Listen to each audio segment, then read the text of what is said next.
Assalamualaikum warahmatullahi wabarakatuh. Perkenalkan, nama saya Rosanti. Siapapun Anda dan dimanapun Anda berada, pastikan bahwa video pembahasan ini tidak Anda lewatkan begitu saja.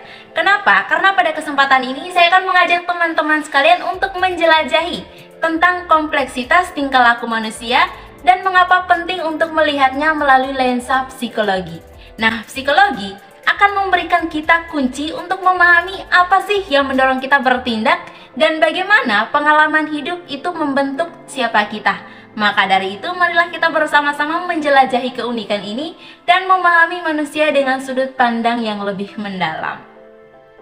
Namun sebelumnya, apa sih itu psikologi dan apa saja fokus kajian psikologi pada aspek-aspek manusia? Nah, psikologi dalam arti sederhana adalah ilmu yang mempelajari tentang pikiran, perilaku, dan proses mental manusia. Nah, psikologi itu memusatkan perhatian pada berbagai aspek, termasuk emosi, perilaku, pikiran, dan pengalaman hidup. Nah, kajian ini akan membuka pintu wawasan mendalam kita tentang kompleksitas dan keunikannya.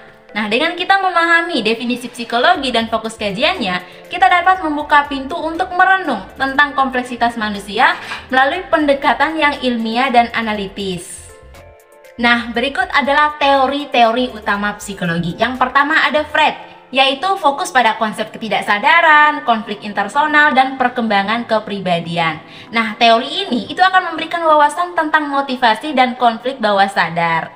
Nah, kemudian teori yang kedua ada Pick, yaitu penekanan terhadap perkembangan kognitif pada anak-anak. Nah, teori ini akan membantu memahami bagaimana anak-anak itu memahami dunia di sekitar mereka. Kemudian teori selanjutnya ada Skinner, yaitu pemusatan perhatian pada pembentukan perilaku melalui rangsangan dan konsekuensi. Nah, teori ini itu menjelaskan bagaimana lingkungan itu membentuk perilaku manusia melalui penguatan dan hukuman. Lalu, apa saja sih faktor-faktor yang mempengaruhi tingkah laku? Nah, yang pertama ada faktor genetika, yaitu pewarisan sifat melalui gen yang dapat mempengaruhi kecenderungan dan predisposisi tingkah laku. Nah, faktor yang kedua itu faktor lingkungan, yaitu pengaruh lingkungan fisik dan sosial, termasuk interaksi dengan orang lain, norma sosial, dan kondisi fisik di lingkungan sekitar individu. Kemudian faktor selanjutnya adalah pengalaman. Nah, peran pengalaman pribadi dalam pembentukan tingkah laku, termasuk pembelajaran dari situasi tertentu dan respon terhadap peristiwa kehidupan. Kemudian, adakah peran emosi dalam pembentukan tingkah laku? Ya, tentu. Nah, yang pertama adalah emosi sebagai pendorong tingkah laku.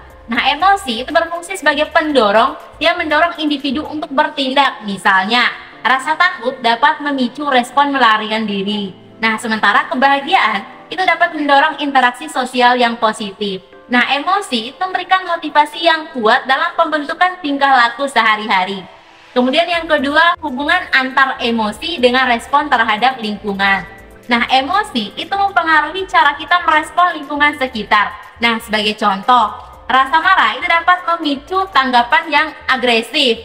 Sementara rasa cemas itu dapat mempengaruhi cara kita menilai dan merespon situasi tertentu. Nah, hubungan antara emosi dan respon terhadap lingkungan itu menciptakan dinamika yang kompleks dalam perilaku manusia sehari-hari. Selanjutnya yaitu perkembangan psikologis dalam siklus hidup. Nah, pertama kita akan bahas tentang pengaruh faktor-faktor psikologis pada setiap tahap kehidupan. Nah, psikologis itu berkembang sepanjang siklus hidup individu.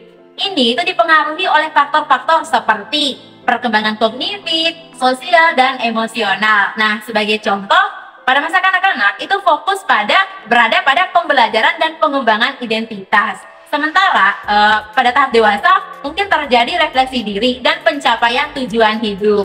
Lalu, apa sih pentingnya pemahaman perubahan tingkah laku sepanjang kehidupan?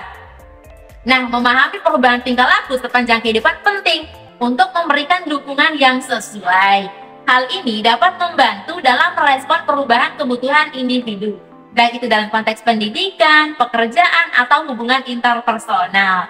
Nah, pemahaman ini juga itu dapat membuka peluang untuk pengembangan pribadi dan kesejahteraan yang berkelanjutan.